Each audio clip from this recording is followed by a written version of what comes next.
Welcome to the Mojo Podcast with me, Richard Stokes.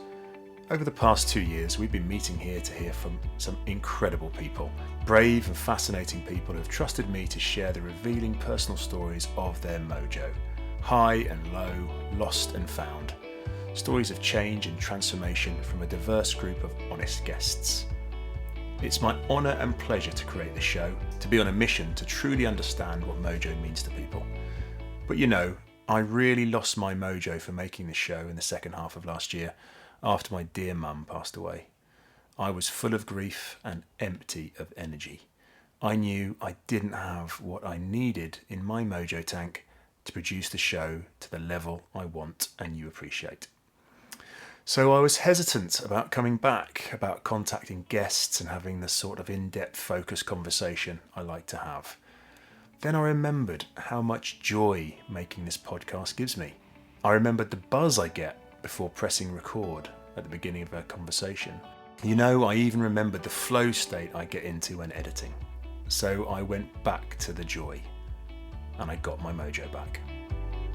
It's great to be back. And what a series we have planned. Series 4 of the Mojo Podcast is all about the founders. I'll be talking to an incredible group of people who have found their mojo by founding something new. A business, a brand, a charity, a movement, a community.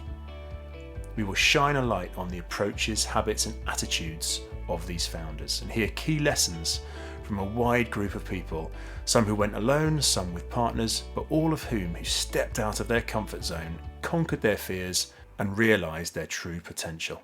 All of this over the next few months, and the best way to hear about new episodes is to subscribe wherever you find your podcasts and check out my Instagram at MojoRichard for updates. My first guest is the amazing Ali Owen, founder of the Brixton Finishing School. Her mission is to create employment equality in the advertising industry because this industry is too influential to remain as undiverse as it is.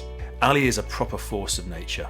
And this is a no-holds-barred conversation about her mission, why she began, let's just say Katie Hopkins was involved, and where she's going. We cover a lot in 45 minutes, so get ready for a wonderful ride. There are personal insights, tips, revelations, all sorts in here. Okay, nearly there. Just to say that the next episode will be with you in a week. I'm not Netflix, so I can't put all my content out at one time. But if this founder chat leaves you wanting more immediately, don't worry, I've got your needs covered. As in previous series of the Mojo Podcast, I've spoken to many founders, and there is a list of those episodes in today's show notes. So go and binge on all those episodes before we meet here again. Right, let's get into my Mojo conversation with Ali Owen.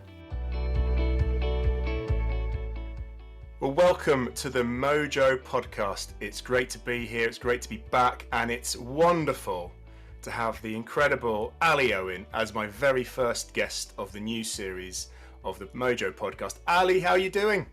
I'm good, Richard. I am okay. There you go. Slightly intriguing, slightly mysterious. Okay. Okay. Well, we'll get into that as we go, I'm sure. So as previous listeners will know, I always start with this question. If you're new to the Mojo Podcast, this is how we roll around here. Ali, your mojo out of 10 today, as we speak, this good to okay. Where are you out of 10? I would say I'm a 6. Bear in mind, I was probably a lot higher this morning, but I do all my big tasks in the morning.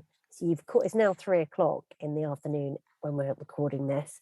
So I've had a brutal 6 hours of tasks. Yeah. Okay, so you know you're a morning person, and do you deliberately put all that difficult stuff in the morning? All of my really hard stuff goes in between 8 and 11:30. Yeah. So I plan my day around how much energy I know I'm going to have. So by 3, chatting, by 4, starting to work out how I can leave the office. by 5,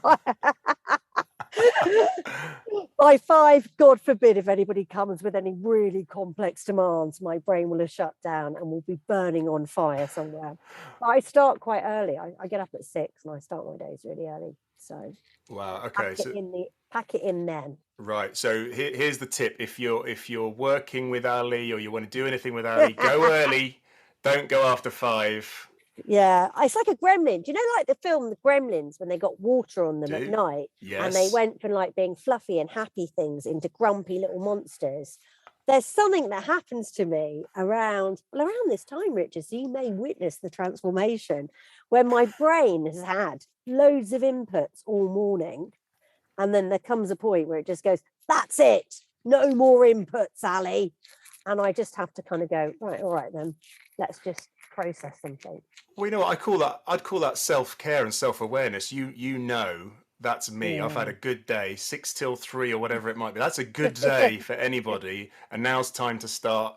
I don't know what you do. Well, we'll talk about it. What you do to relax, to just calm down a little bit and decompress by the sounds of it. Yeah. So you're saying there, so it sounds to me a little bit like energy is key to your mojo. What else? What does mojo mean to you when I say that word? I think it's your vibration. Yeah, and that sounds weird. But it's that kind of inner essence, isn't it? What you're operating from. What's your iOS system? If I was to be an Apple Mac, is it a shaky, unlike updated version of what do they used to have? I don't know, Mac 1.0, or is it a shiny new upgraded system? I think it's what drives you. I mean, it's what gets you up and keeps you going, but also what your vibe is. I know the young people keep using, I work with young people, so it's like, yeah, I'm just vibing, Ali. I'm like, what is this vibing? And they're like, I suppose it's like mojo, isn't it? Like, are you having a calm, clear vibe? Or are you having a frenetic, frustrated vibe? That's kind of what I'd say was my mojo. Got it. And then recognizing where the vibe is, where the vibration is at any given time. Yeah, and trying to recenter yourself throughout the day. Ideally, you want a kind of upbeat, slightly sunny, but not crazy manic person. So somebody who gets stuff done, but is quite clear, rather than somebody that's, just running too fast. I think it's been suggested to me, which is always interesting with you, that I've got ADHD. So people go, yeah, you really obviously got ADHD. And I'm like, what does that mean? And obviously I've read up on it. And I would say, since I've taken on board that I regulate my day really well, like I'll do stuff that I know is going to take up a lot of core processing power early in the morning. Yeah. Otherwise, you just end up on the blink. I think you've got a battery pack of mojo each day you're given. Right. That battery pack will start blinking about mid-afternoon. Or if you're an evening person, maybe you just coasted with everything on power save in the morning. Yeah, and now is your peak time. But I've pretty much rinsed the battery by now. So it's really interesting. I think it's great. It's one of the things when you get older, when people talk about, oh my God, old people are so wise. You think, no, we're just not wise. What we are is we've learned through painful repetition of things going wrong what suits us best. Yeah. Yeah. Experience could be labelled as wise, I suppose, but yes, painful experience by the sounds of it. And Ali, so this series of the Mojo podcast is all about the founder. Yeah. Finding their mojo potentially. Yeah, see what I did there? And that's what I'd love to dive into now in terms of, your story, your backstory, and why you stepped out of working for corporates and decided, you know what, to fulfill my mojo, to fulfill my values, your motivations, as you're saying, I need to do something different. What was it for you? What happened? Well, I was working at a big corporate newspaper. I'd been in advertising for about nearly 3 decades. And I was just really frustrated by the system. To give a bit of backstory, I live on a council estate in North London. I'm a single parent. I am not a traditional inhabitant or denizen of advertising. I'm definitely an outlier. People in advertising tend to go to private schooling. They tend to be white. They tend to be male. Obviously, I am Caucasian. They just tend to be of those slightly higher class echelons. So I'd had a kind of remarkably good career, but I was becoming increasingly, just pissed off. And then one day, the newspaper I was working at employed Katie Hopkins. And for those of you who are listening internationally, you may not have been blessed by the concept that is Katie Hopkins. She's like an alt-right agitator, I would suggest. She doesn't say nice things about the communities I care about. So I was essentially paying through my work the salary of somebody who stood in direct opposition to me, to people like me, people who were multicultural, people who were immigrants to this country, anybody who wasn't from a particular small minority, which is the white and the wealthy. And I just had a moment of clarity around it. So I just couldn't operate anymore. I always use the example of Les Miserables, so bear with me on this one. Les Miserables, French, it's kind of a French opera musical thing. My school went up west and we saw it. We did get banned afterwards, but that story is not about that. It was brilliant, yeah. We also got banned from Blood Brothers. Again, another not relevant story. However, in Les Miserables, there's a scene at the end where from the arrondissement, which is the district of Paris, all the women, the men and the children have declared independence and they're going to be free of the shackles. And they built a barricade, and on the little barricade, and they're waving their flags. And basically, those soldiers come along and shoot them.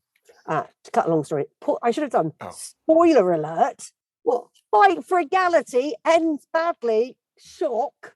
And I realised through my career, I'd gone from definitely being a little member of the barricades, fighting for, as an activist in my teens, to start, I wasn't necessarily shooting the people, but I was definitely raising the money to buy the guns.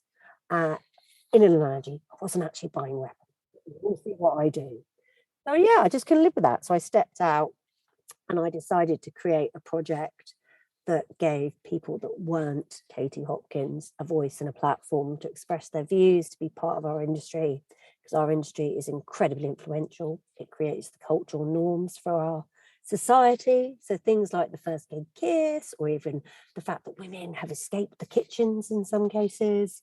All of these things have been given permission and also reinforced by advertising. So it's really important that we have a diverse and equitable group of people making and delivering all our messages, and also running the companies that do that. So that was my mission, to create a much more equitable talent blueprint. Right. So there was a real, as you're describing, this real challenge to your core values, by the sounds of it, of Katie Hopkins coming in and the efforts that you were making, actually funding her salary, and that being the point of, I need to get out. Yeah. And you created Brixton Finishing School? Yeah, that's correct. Yeah. Out of that? Yeah, I did it on a credit card, no savings and no experience of setting up. So it's a 10-week summer school, and I knew nothing, but that wasn't going to stop me. Let's face it, we've got a government that probably knows less. They're still managing to run the country. So I set up the school. And the big thing I did was get a load of allies together straight away.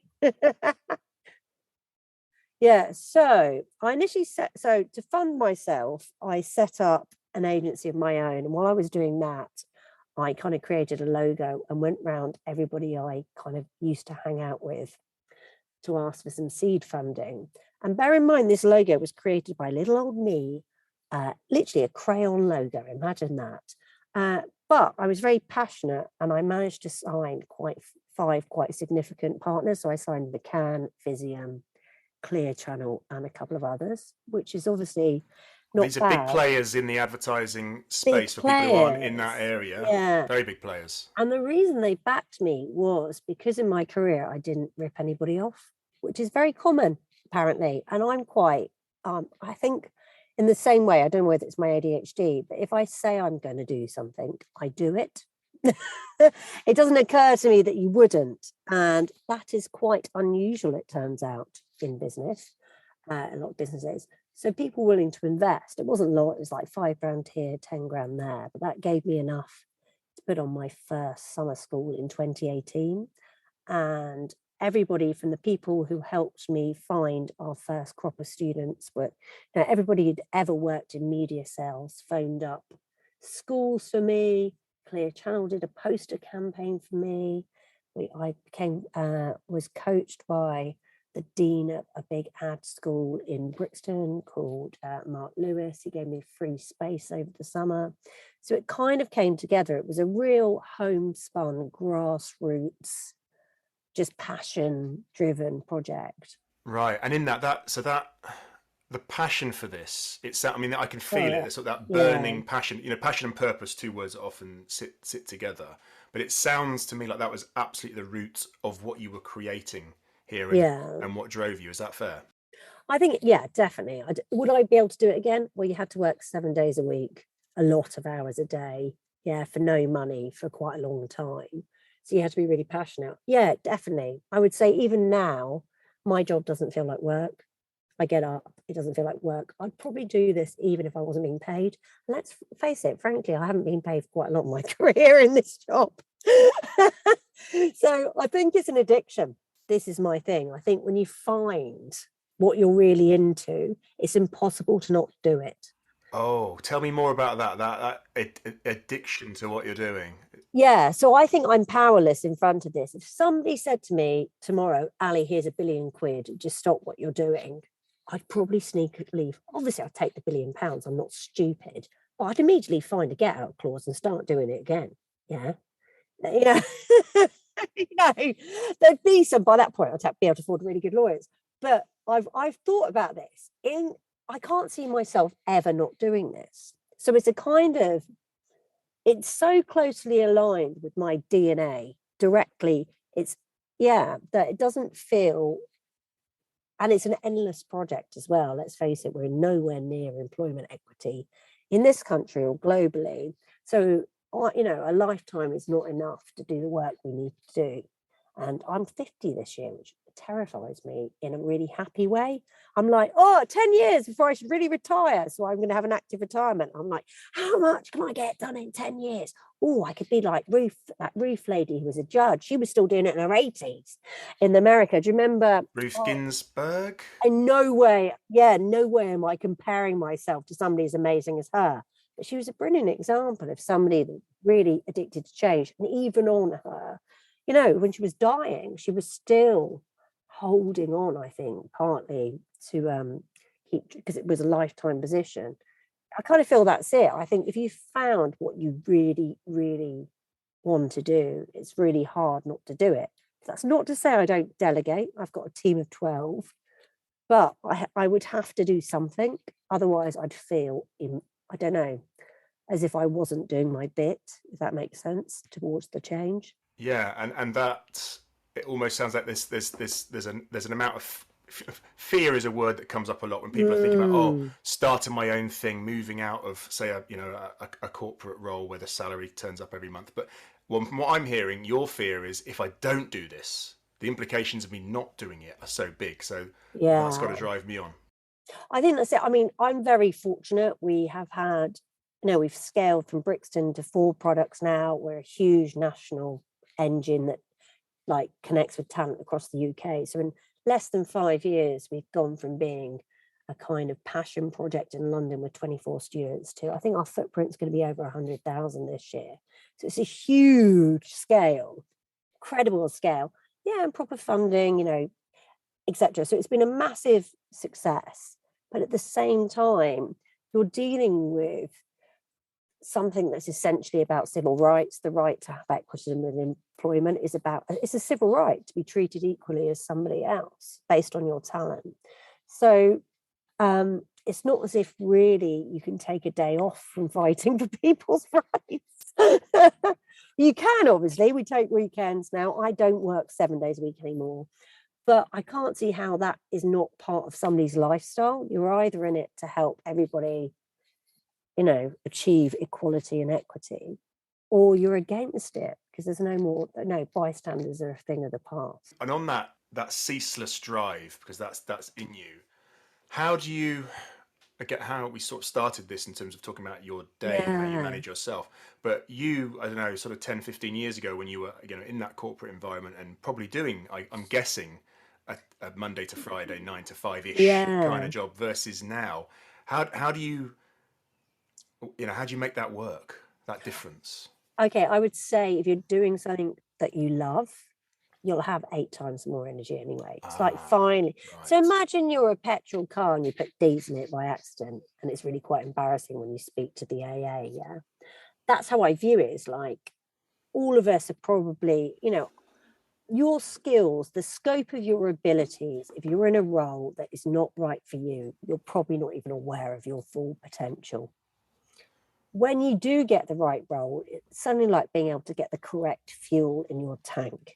And you go from being a car that's scrap on the curb to some kind of super vehicle.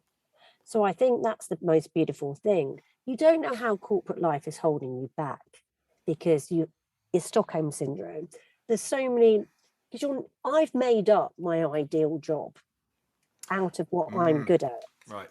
So I fashion, obviously there's still some bits I'm not good at. That's, But, for example, pivoting Excel tables. But the good news is most of what I do all day is what I'm truly good at and passionate about. Whereas in corporate jobs, I had to fit their shape. Now I'm fitting the shape of the change. And then the rest of it's kind of everybody on my team really plays their strengths as well. We're really agile.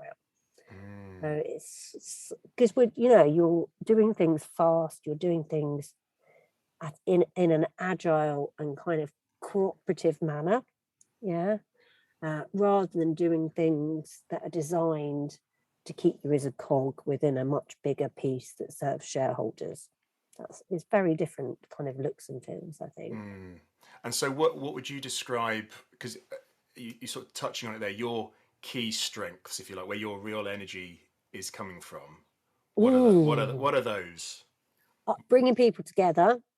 I've created I've come from little old me with a credit card, and we've got over 30 investment partners now across the industry, big brands. We've got hundreds of mentors and supporters. We've obviously got thousands of students that bought in, as well as my dream team of employees who have trusted me enough to work with me. So I've definitely got the ability to bring people together and some kind of vision and alchemy to create things that people need that maybe other people didn't realize were possible.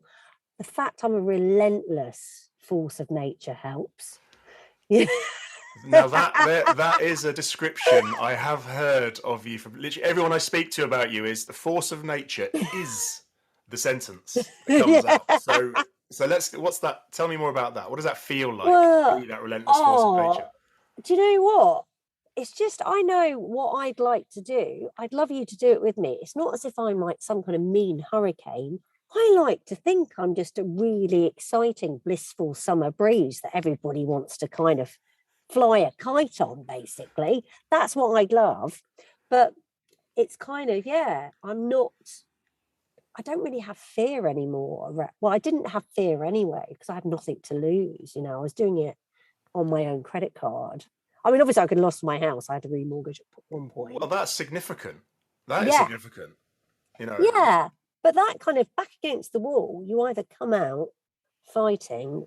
I mean, I'm not, this is the thing. This is the danger point, I think, though, because there's so many founder stories where, you had to do the grind. It was really hard work. Unless you suffered, you aren't a founder. I'm not suggesting that's the only story, because that tends to be a quite macho narrative. In this case, because of my financial situation, there was some suffering and waking up at 5 a.m. hyperventilating going on. Let's not lie, because obviously it's a lot, there wasn't any safety net. But at the same time, there's a lot of joy. So I think, because I'm really careful around narratives, because, you could set up and it could just go really well from the beginning. We set up, I was relentlessly ambitious about the vision. It was never going to just be a small London project. In my head, we were just going to change what talent looked like across the globe. But obviously, if you tell people that straight away, people think you're mad. I'm just going to rewrite the talent blueprint for the whole of the world. Do you not think that's a little bit lustful and arrogant, Ali? Or we could just do it. That's the other one. Yeah, where you sort of go, okay. But for us, it's kind of been a brilliant zeitgeist moment as well, where the market's got behind us as much as we've constantly proven to the market that this new way of doing things, this new way of seeing the world works. Yeah. Got it. So that lovely, as you say, right person, right time, right environment came together, and you spearheading that commitment. Yeah. And that bit you were just saying about, obviously the level of the ambition was so massive, but you knew if I actually go to the market with that level of ambition, that could scare some folks off. So let's just do this. Are you saying sort of step by step, knowing I'll release this bit, then this bit, then this bit? Well, I would say there's more organic than that. I'm a doer rather than ironically, for an ex-strategist, I didn't really strategize. I just did what I needed to do. And it was lots of action. Now we strategize, now we can forward plan. But I would say it was more me really understanding an aspect of my target market. So I really, I live on an estate in Dalston. I understand the barriers to entry innately to the industry. So I was able to do a lot of stuff naturally, which looked as if it was like luck. Actually, well, I've got the lived experience I can apply. So whereas some people would have to research lots of stuff, we were able to just do lots of stuff. Does that make sense? Oh, completely. So is this the real instinctive decisions that were happening? Like, as I said, I don't need to put this into a research group, this decision I'm thinking of making. We're doing this because I know. Yeah. Or you just check with somebody else, one of your neighbours, would this work for you? It's not as if, and we're very lucky that we've got lots of young people who work with us constantly, who can tell me when we're off tone or off mark. So we're not arrogant. We're not sort of saying we know everything, but what we're great at doing is trusting other people to tell us what to do as well. So if you're like 23-year-old and you say, Ali, this is what we need to do, I'm probably more likely to go, sounds like a good idea, because you're 23 and my market is 18 to 25. Than I am, say, through a load of research done in a way that may or may not have bias in it. And it sounds like in there, obviously we've talked a bit about your core personal values that kind of drove you to set Brixton Finishing School up. But it sounds like, is this also the values of where you are in your organisations now? Knowing that the trust, for example, if 23-year-old comes to us and say, this is what we should be doing, then that's what we're going to do. I suppose the team itself, apart from our very senior heads of, are all from the projects that we run or friends of people from the projects we run. Yeah. So I always say the business only ever gets high on its own supply. Yeah. So we are only as good as the people we produce, and the people we produce work for us as well as all the hundreds of, the partners we have. So you've got people who've not only done the course that are doing the social media, but have been through the entire journey. So it's your users defining the next set of users' criteria. Does that make sense? Yeah. It sounds very powerful in terms of that sort of lovely circular process you're describing. Perfect ecosystem. Yeah. Which is great, because I have no idea what your average 19-year-old. I mean, I'm 50. I still wear Adidas. I'm wearing a very nice Adidas jumper now. But I'm not cool in any way. And I have no idea what young people like. So what I do is I ask young people what they like. Or we spend time, they kind of run they'll set up the curriculums in consultation with our partners. So you've got this really powerful creation process where the employers we partner with will kind of discuss what skills they need, what an entry-level talent looks like. And then the people who've gone through the courses will basically take that and help mold a product that would speak to them if they did the course again. And that then creates the ultimate, kind of user experience, I think. But we do that really organically. It's not like, there's test and learn labs. It's just a group of young people, a load of enthusiastic partners with very key attributes and skills they're looking for. And that kind of comes together in these beautiful experiences that transform people. Wow. But that, for me, that's coming back again to that, decision making being around instinct and lived experience, and it's almost I get a sense of an effortlessness from you. I'm not. I mean, there's a lot of effort that's gone on, and maybe is this a bit of the swan sort of analogy of, is it looking very graceful and elegant at the top and then madly paddling away underneath? I would say this year I am a swan.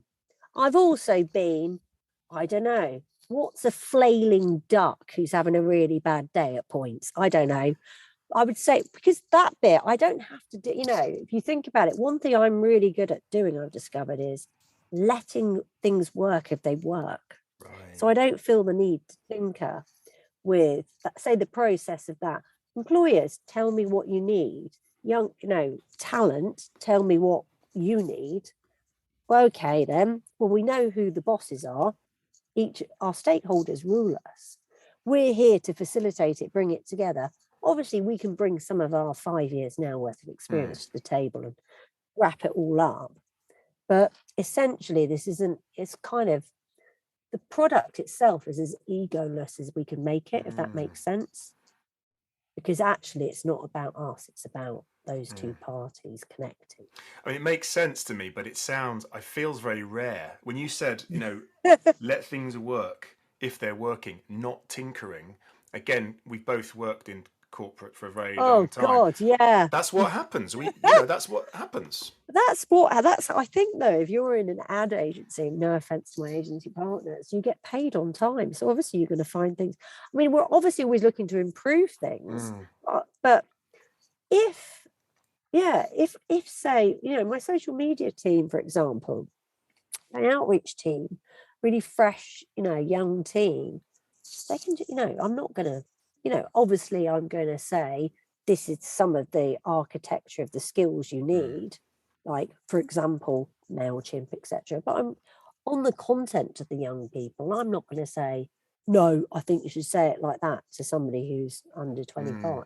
I'm not under 25. And this, I'm getting this nice confidence and belief in the team that you can step back and focus on the things that you're good at, where your strengths lie, and let the team do what they're really good at and where their strengths lie. So this trust in the organisation, that's what I'm feeling. Definitely, I would really trust. Yeah, and that's great. Well, to be honest, we couldn't have scaled like we had unless Well, you trust it. The thing is, trust is two-way. Trust accepts things may not be perfect. Yeah. You can have humanity enter, and humanity is essentially the natural occurrence of errors. But we know the system overall is strong enough to survive those learning occasions. So I think that's the really interesting thing. Obviously, when you've got a young team who are developing their skills, because the whole point of the project is for talent to upskill and join big brands, agencies, etc., tech companies. Obviously, my team are also upskilling. So you do highlight places, improvements, elements. But reality is, though, you're letting people own their bit, because that's actually the best demonstration to the market that talent is worth investing in. And what I think you're about to talk about, perhaps, was about scaling. If you wanted to scale, it sounds like you had to let go maybe of some of the things that. Oh man, I was more than ready to let go. I want to do the bit I'm great at, which is so for me, I have very little interest in some of the areas that my team are incredibly interested in. But also, everybody should. People always go, oh, rather than just playing to your strengths, you should really upskill your weaknesses. Bugger your weaknesses, delegate your weaknesses, because they are just going to slow you down. Agree. Yes. Just 85% of your day should be in your strengths. Yes. Because your energy will last a lot longer when you're surfing rather than swimming against the current. And I think for me, that's the really important thing. I find I've got to do something that's quite contractually heavy later. In fact, I'm going to do it tomorrow morning, first thing. Why? Because my brain is refusing to comprehend it today, because we're getting on. So I will do that after my second cup of coffee tomorrow, when I basically, 2 coffees in, have about 10 minutes of believing I am a god. And that's when I tackle Mojo sweet spot. Mojo sweet spot where I could open a massive pack of lawyery stuff and go, this will be fine. I'll be able to read this. But that kind of stuff, that's the 15% of stuff that is going to be swimming against the tide. Well, then choose what time you're going to swim. Oh, yeah, nice. That's it. Yeah. And I think what's great is sometimes we can be, obviously this has all been learned through experience because everybody's an individual that needs to learn their own optimizations. But for me, one of the joys of this whole journey, and this is one of the main benefits of founding rather than being in corporate, is corporate, you don't get to decide even what beach you're swimming in or what time you're getting changed into your costume. When you're a founder, you can pick when is the best time for each of these things. Obviously, you have a wider team, but each member of my team can choose when they want to do stuff within a remit. If somebody wants to, we have like town halls and stand-ups, but the rest of the day, if you want to flex your day around stuff and do if you're one of these so-called night owls I've heard about, as a dawn chorus person, I'm always like, you what? My team are like, what do you mean you're in bed by 9? I'm like, yeah, if I'm not asleep by 9:30, I find it really hard. And other people are like, I'm only just really getting going. And I'm like, oh my God, I can't imagine that. But you've got to let people do what they're kind of, what's it called? Circadian rhythms. Yeah. But that involves trust. Yeah. You're never going to get anywhere if you're having to watch people do a task. It doesn't mean things don't go wrong. There has to be an error rate that's acceptable. But let's face it, I'm not a surgeon. It's okay. If there's a misspelling, it's digital, we can correct it. If there's a conversation that maybe didn't go well, we can always ring them back, or I'll ring them. There's lots of ways you can actually prevent. You can encourage learning and growth without stopping people trying. Yeah. This perspective you're talking about, this trust you're talking about, is helping you and will help you scale in the future. We'll just come on to that as we sort of get towards the end. But I think what I'm getting from you is a lot of, as I understand it, a lot of founders I speak to, they take a while to get to the scale because of the letting go takes some time. And it's hard. Let go. And it's hard. Sometimes it's hard, but it sounds to me you've managed to do that. And maybe that letting go is driven by, because you have such a clear mission for what you're trying to do and what you are doing, then maybe you have no choice. Is that fair? I think the reality is, if you want to get big, you're going to have to accept that other people are going to be better at certain things than you, or you're going to, that's reality. You are not. I always think it's the difference between that kind of village cook and McDonald's. Yeah. McDonald's is a national franchise. Whoever the original Mr. McDonald was, he doesn't know what's going on in the other 10,000 restaurants. He just trusts they're doing the best thing for his brand. Yeah. And I kind of think, whereas he could have stuck to being one restaurant and have control. Make really good burgers in one place. And probably had people drive from 100 miles to come to it. But that's not the reality. And I think for me, it's about the franchise model. It is about making sure everybody is briefed and everybody is supported. I'm very lucky that I've got the investment to have somebody who's head of outreach, somebody who's head of programs. There was a very awkward bit when we were scaling, and it was kind of like you had too few seniors and quite a lot of juniors, and that was a kind of having to really lean into the fact we are a training program, so we were living our values and stuff that was happening. But you just got to let go. I would say you're not going to know everything that happens, and nor should you. Oh my God, my brain is so much happier not having to hold a Rolodex of everybody's actions. Yeah, it's all right. And then, just trust there's decent enough communication that when something does go awry, somebody goes, not too sure what's happened here. And you're like, oh, that's quite interesting.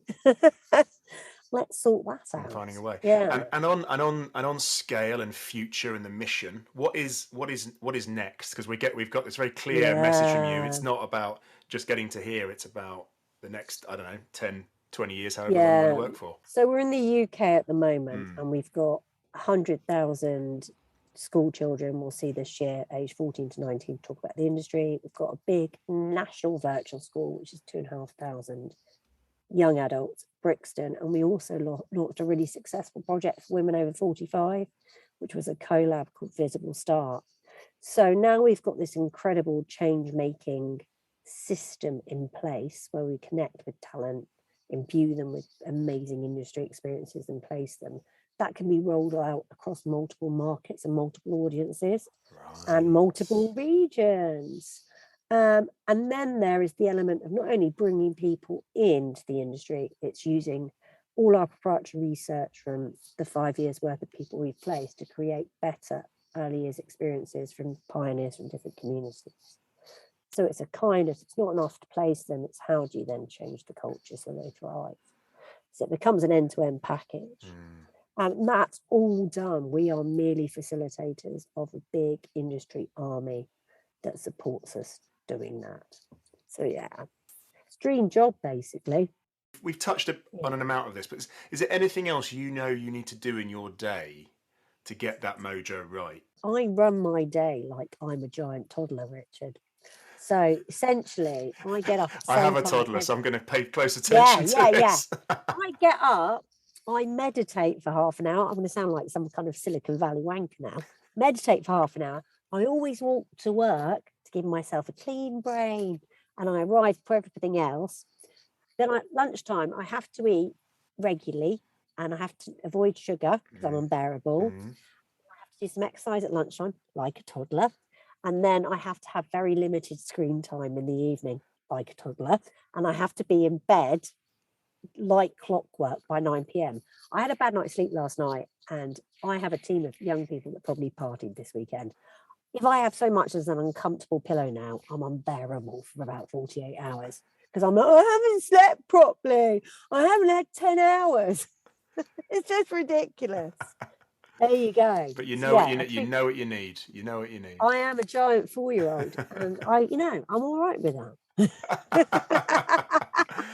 Ali, Owen, it's fabulous to talk about your mojo, your founder story, and how that's helped your mojo and everything that you're doing. I'll put plenty of links in the show notes so people can dig deeper into all the projects you're involved in. And thank you so much for joining the Mojo Podcast today. No worries. Thanks, Richard. Have an amazing day. How good was that? Thank you, Ali, for kicking off the series with so much honesty and openness. And that energy. And if that's Ali at a 6 out of 10 mojo, just imagine her at a 10, early in the morning. You'll be able to find links to the Brixton Finishing School in the show notes, so go and check out what they're doing and the success stories to date and support them any way you can. I do like to try and pull together some key takeaways for myself. You'll have your own ones too, so feel free to share those on the LinkedIn profile to the show. That's also in the show notes. Now, for me, we talk about purpose a lot, and Ali's sense of purpose, her why, is just so clear that the advertising industry is too influential not to be diverse. This sets out her mission, and despite perhaps a lack of experience at the beginning in doing anything like this, it gave her that ability, gave her that belief, and really focuses her and her team's energy so clearly now and into the future. This understanding helped her create and scale Brixton Finishing School and helped her bring together those crucial early supporters and sponsors. As she says, bystanders are now a thing of the past. I love her focus on strengths over weaknesses. That's where you should spend your time, on what you love, what gives you energy, what gives you your mojo. Find ways to delegate or outsource the things that don't give you energy, as Ali says.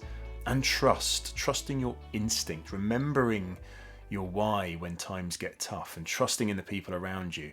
As many founders talk about, when you can let go, you can grow.